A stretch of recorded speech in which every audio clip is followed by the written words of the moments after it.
Tonight we have Sarah Palin with us in the studio. Welcome, Mrs. Palin. Good evening, Mr. King. May I call you Larry? Yes, you may. Well, Larry, I've been realizing what a maverick show you've been running. And I love these sparkly lights back here behind us. I had no idea all this was made with plywood. I notice you've got those papers over there on your side of the desk. A lot of liberals are still using paper that comes from trees.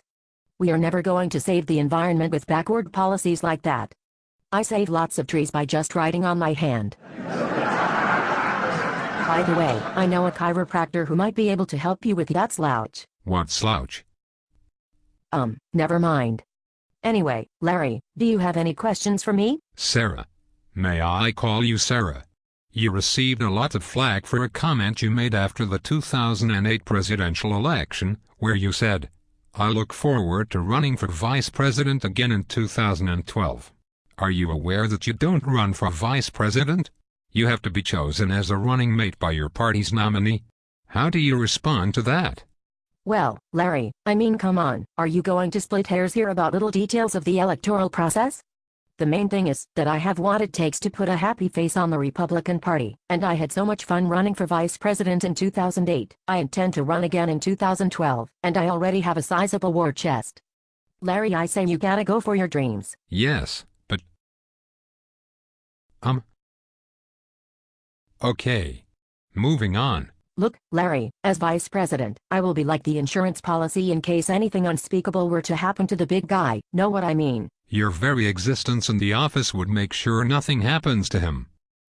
Know what I mean?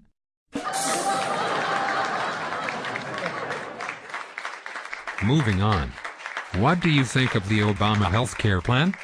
Well, Larry, what they are doing is rewarding people for being lazy, irresponsible, and unhealthy. Why should I have to spend my hard-earned tax dollars for someone who leads an unhealthy lifestyle and gets sick? I just don't understand it, Larry. Sarah, it seems to me the same could be said about any health plan. Why should a healthy person spend insurance premiums on a sick person's care? Are you advocating a system where we all just pay our own costs individually? Larry, if someone has to get punished, should it be the healthy people? What incentive do I have to take care of my health if I know that others are going to pay for it? Well, being sick is in itself a pretty big cost, don't you think?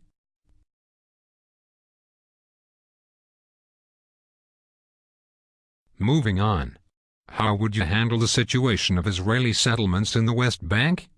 Well, obviously the settlements have to keep expanding, because Jews are going to keep flocking to Israel, and they need a place to live, don't they? Of course, this is precisely the source of the conflict that is angering so many Palestinians. What about the peace process? Most of the Israelis want peace, too, and they sure are going to get it if they keep expanding.